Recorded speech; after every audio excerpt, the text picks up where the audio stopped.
สำหรับบทเรียนต่อไปก็จะเป็นบทที่9เนาะเป็นบทที่9เป็น lesson 3บทเรียนที่3 describing people การพรรณนาคนจุดประสงค์แม่นพรรณนาคนเป็น describe people describe คือพรรณนามาเบิ่งในหมวดของคำศัพท์ก่อนคำศัพท์ที่คือว่า boy คือเด็กน้อยสายเด็กสาย capital city ก็คือตัวเมืองเอกหรือเมืองหลวงdescribe แปลว่าพรรณนาหรืออธิบาย garden ก็คือสวน help ช่วยเนาะช่วยเหลือช่วย housework ก็คือเวียกเรือน nice ก็ดีหรือจบงาม nice ดี notebook ก็คือปึ้มบันทึกหรือปึ้มเขียน our ก็คือของพวกเขา their ของพวกเขา visit เยี่ยมยาม with กับเนาะหรือว่าด้วยโอเคมันนี้มาเบิ่งข้อที่2สำหรับข้อที่2แม่นฟังแล้วก็เว้าตามครูคือเก่าเนาะจะเป็นตัวนี้ ตัวนี้จะมี2คนสนทนากันเนาะจะแม่น hi มนุษย์ธรรมสบายดีค่อยซื้อมนุษย์ธรรมI'm fat เนาะค่อยตุ้ยแล้วก็ hi สุมาลี I'm tall สบายดีค่อยซื้อสุมาลีค่อยสูง I have short hair but you have long hair ค่อยมีผมสั้นแต่ว่าเจ้ามีผมยาว Yes I always have long hair because it is beautiful แม่นแล้วเนาะค่อยมีผมยาวเสมอเพราะว่ามันงาม Can I have a long hair ค่อยมีผมยาวได้บ่ No you can't no because you are a boy บ่ได้เนาะเพราะว่าเจ้าเป็นผู้ชาย Can a girl have short hair ผู้หญิงมีผมสั้นได้บ่แล้วผู้หญิงตอบว่า Yes she can but it doesn't look nice เนาะได้แต่ว่ามันจะเบิ่งบ่งามว่าซั่นมันคือบทสนทนาเนาะบัดนี้ต้องไปแม่นกิจกรรมข้อที่3เนาะเป็น match the following adjective with the opposite เนาะให้ขีดลูกศรใส่คำศัพท์เนาะที่มันกลุ่มข้ามกันที่เก่าเนาะคือข้อที่ผ่านมาในบทเรียนบทที่1ของบทที่1บทที่9นี้บทที่9ของบทที่1บทที่1ของบทที่9อาจารย์สับสน tall เนาะแปลว่าสูงตรงข้ามกับว่า short long เด้ตรงข้ามกับคำว่าlong ตรงข้ามกับคำว่ายาวเนาะตรงข้ามกับคำว่า short คือกัน beautiful ตรงข้ามกับคำว่า ugly big ใหญ่เนาะตรงข้ามกับคำว่า small clean ตรงข้ามกับคำว่าสะอาดตรงข้ามกับคำว่า dirty fat ตุ้ยตรงข้ามกับคำว่า thin old ตรงข้ามกับคำว่า young นี่น่าจะเป็นคำใหม่วันนี้เพิ่นจะให้พวกเฮาแปลเนาะ translate ข้อที่4แม่นแปลเนาะ write the English words for the following Laos word ก็คือพยายามเขียนแปลเนาะคำศัพท์เหล่านี้เป็นภาษาอังกฤษยาวสั้นเนาะให้ก็เขียนยาวมาหยังก็เป็นตัวอย่างว่าสูงต่ำเฮาก็เขียนเพิ่นน่าจะซับกันเนาะน่าจะเป็นภาษาลาวขึ้นก่อนแล้วจึงเป็นภาษาอังกฤษสูงต่ำเฮาก็เขียนคำว่า tall and short เนาะประมาณนี้เนาะพยายามกิจกรรมนี้ก็ง่ายๆบัดนี้ข้อที่5เนาะ complete เนาะเฮ็ดให้ประโยคนี้สมบูรณ์ use the word in the box to write sentence about these people ให้นำใช้เนาะคำศัพท์ในกล่องนี้เพื่อเฮ็ดให้ประโยคเหล่านี้สมบูรณ์มีคำใดในกล่องนี้ก็มีคำว่า long เนาะยาว old เก่า big ใหญ่ beautiful งาม young หนุ่ม small น้อย fat ตุ้ย ugly ขี้ร้าย dirty เปื้อน thin จอยบาง short สั้นหรือว่าเตี้ย clean สะอาด tall สูงวันนี้มาเบิ่งในตัวอย่างเนาะ This is a สมเด็จอันนี้คือนี่แม่นสมเด็จ This is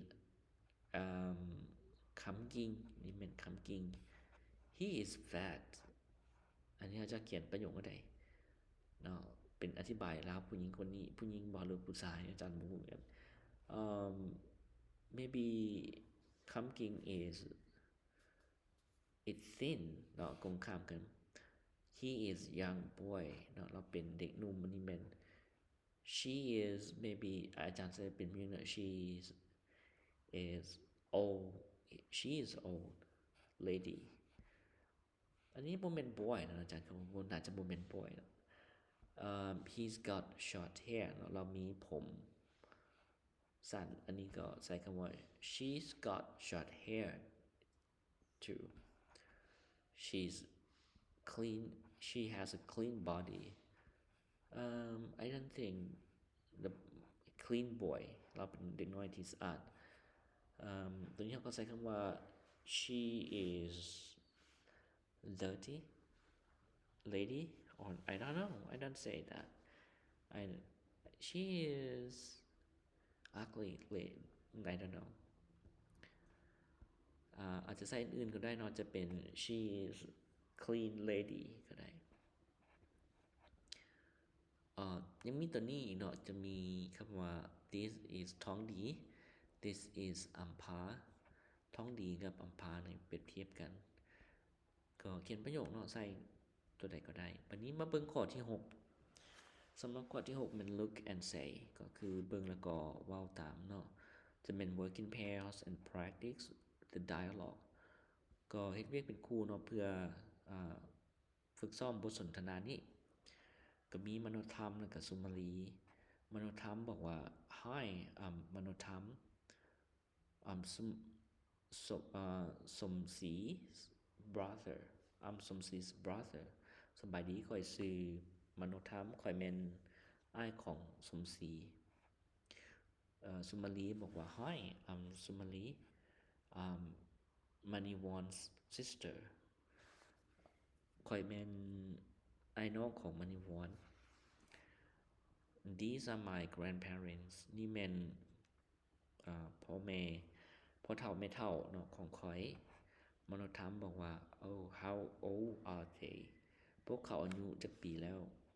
สุมาลีตอบว่า They are 70 and 68 years old พวกเขาอายุ70 ปีแล้วก็68 ปีบัดนี้ข้อที่7เนาะ read and answer บัดนี้คือเก่าเนาะอ่านประโยคอ่านบทอ่านนี่แล้วก็ตอบคำถามบทอ่านจะแม่นเกี่ยวกับภูวงศ์ and บุญเฮง are students at เวียงจันทน์ Secondary School ภูวงศ์และบุญเฮงแม่นเป็นนักเรียนอยู่ที่โรงเรียนมัธยมเวียงจันทน์ They live in a big house พวกเขาอาศัยอยู่เรือนหลังใหญ่ with the parents กับพ่อแม่ของพวกเขา Their grandparents don't live in เวียงจันทน์พ่อแม่พ่อเฒ่าแม่เฒ่าของพวกเขาบ่ได้อาศัยอยู่ในเวียงจันทน์ They live in พลหงพวกเขาอาศัยอยู่ที่พลหงเวียงจันทน์ province แขวงเวียงจันทน์นะ province แปลว่าแขวง The grandparents are very old พ่อแม่ของพ่อเฒ่าแม่เฒ่าของพวกเขาแม่นเฒ่าหลาย They live in a small house with a big garden พวกเขาอาศัยอยู่เรือนหลังน้อยๆเนาะที่มีสวนขนาดใหญ่ Sometimes they in July or August บางเทื่อนะในเดือน6หรือเดือน8เดือน7หรือเดือน8ภูวง and บุญเฮง go to พุนหง by their own motorbike ภูวงเนาะแล้วก็บุญเฮงบุญเฮืองบ่ก็ไปพุนหงด้วยรถจักรของพวกเขาเอง They visit their grandparents and help with their housework and garden work เนาะแล้วก็พวกเขาไปเยี่ยมยามพ่อเฒ่าแม่เฒ่าแล้วก็ช่วยเนาะเฮ็ดเวียกเรือนการซานแล้วก็เฮ็ดสวนเนาะช่วยพวกเขาวันนี้ตอบคำถามเนาะตอบคำถามบอกว่า where do ผู้วง and บุญเฮง go to school เนาะผู้วงและบุญเฮงไปเรียนอยู่โรงเรียนใด Where do their grandparents live เนาะพ่อเฒ่าแม่เฒ่าของเจ้าอาศัยอยู่ไสข้อที่3 Are their grandparents old or young พ่อเฒ่าแม่เฒ่าหนุ่มหรือเฒ่าหรือหนุ่มและข้อที่4บอกว่าwhen do ผู้วง and บุญเฮง visit their grandparents เมื่อใดเนาะที่บุญเฮงแล้วก็ผู้วงไปยามพ่อเฒ่าแม่เฒ่าของพวกเขาโอเคเนาะนั่นคือบทอ่านวันนี้ข้อที่8เนาะ listen and say ฟังแล้วก็เว้าเป็น listen the following sentences and say true or false ฟังแล้วก็เว้าว่าประโยคนี้ถูกหรือผิด Our grandparents are very old อาจารย์บ่ฮู้ว่าเพิ่นให้ฟังตัวใดล่ะ Our grandparents live in a small house อาจารย์บ่ฮู้ว่าตัวใดถูกหรือผิดแนวใดพ่อแม่ของพวกเขาถูกหรือพ่อเฒ่าแม่เฒ่าอาศัยอยู่เรือนหลังน้อยๆเนาะประมาณนี้ We always go to พนหงพวกเราไปพนหงเสมออันนี้แม่นน่าจะแม่นมันจะให้เว้าเกี่ยวกับ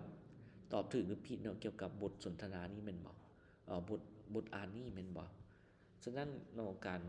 อาจารย์แนะนำให้ครูเนาะถ้าว่าเวลาเฮาจะบอกนักเรียนเนาะพวกเฮาจะมาตอบคำถามถูกหรือผิด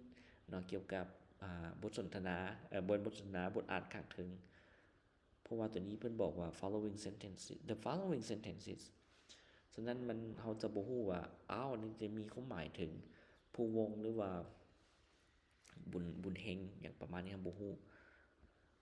วันนี้มาเบิ่งข้อที่9กันแล้วกันgrammar notes เป็น pronouns เป็น subject pronouns เป็น subject pronouns ก็คือ I you he she it we they ประมาณนี้แล้วก็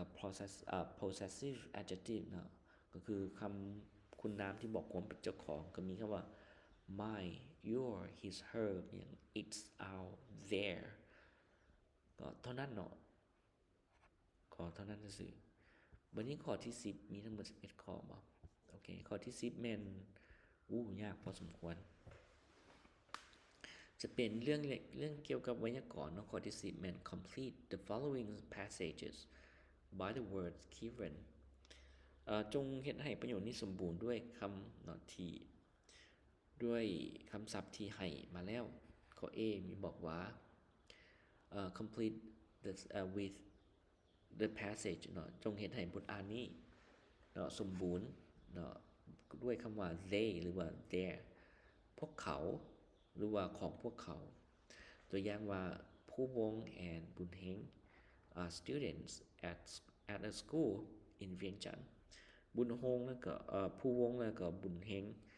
แม่นนักเรียนอยู่ที่เวียงจันทน์อันนี้ก็ใช้คำว่า they เนาะ they ตัวนี้ they live in a big house เนาะพวกเขาอาศัยอยู่เรือนหลังใหญ่ with their เนาะ parents กับพ่อแม่ของพวกเขาคือต้นประโยคเนาะ grandparents don't live เนาะใช้คำว่า their เนาะ their grandparents don't live in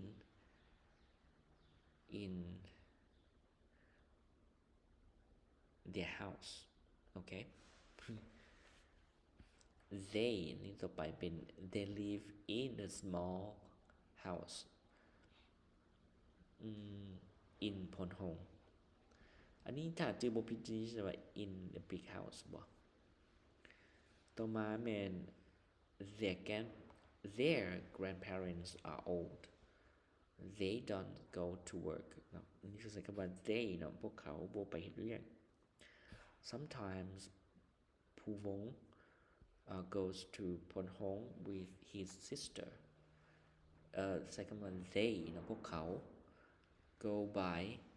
their own motorbike เนาะของพวกเขา ต่อมาแม่น hobby แม่นคือเก่านี่ใส่คำว่า we หรือว่าพวกเฮาหรือว่า our ของพวกเฮา Maniwan and I go to school on bicycle ตัวนี้เขาก็ใส่เอาตัวใดระหว่าง we กับ our ของพวกเฮาก็ใส่คำว่า our เนาะ our bicycle อันนี้ก็ใส่คำว่า we usually arrive at school at 7:30 พวกเฮามา ถึงโรงเรียน arrive แปลว่ามาถึงโรงเรียนเวลา 7:30 First we go to classroom our classroom ใช้คำว่า our classroom we go to our classroom บ่ได้ใจว่าเรียนห้องเดียวกันบ่ and take our books out of our bags เนาะ we read English books every day เนาะพวกเราอ่านปึ้มภาษาอังกฤษทุกๆมื้อ Our teacher is Mr. Kampan okay he is a good teacher เราเป็นครูสอนที่ดี Our teacher always ครูสอนของพวกเราเนาะalways speak English to us in the classroom มักเว้าภาษาอังกฤษกับพวกเราอยู่เสมอเนาะในห้องเรียน We usually give him some presents some presents on Teacher's Day พวกเรามักจะให้ของขวัญเราในวันครูแห่งชาติในวันครูบัดนี้มาเบิ่ง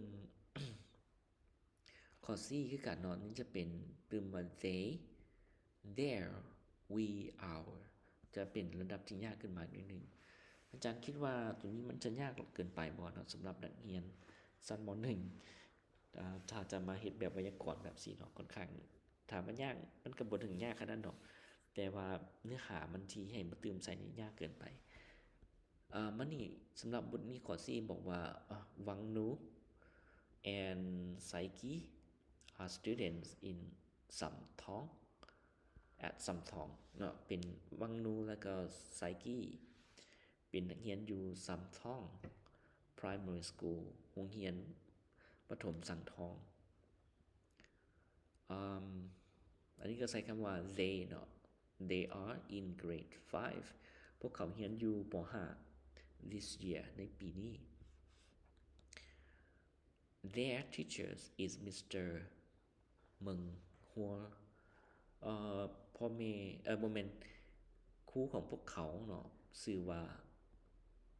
ทานหรือว่าเท่าเมิงฮัวtheir teacher is very good ครูของพวกเขามันดีหลาย every day say good morning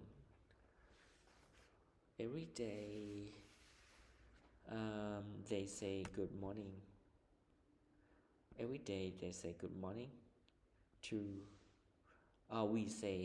every day they say good morning to their teacher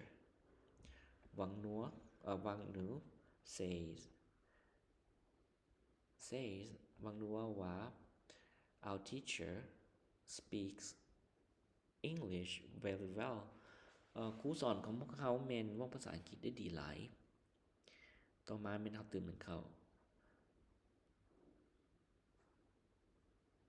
ใช้คำว่า we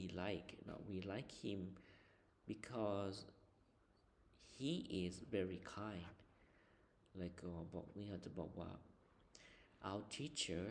rides his motorbike to school every day เนาะครูของพวกเขาแม่นขับรถจักรไปโรงเรียนทุกๆมื้อ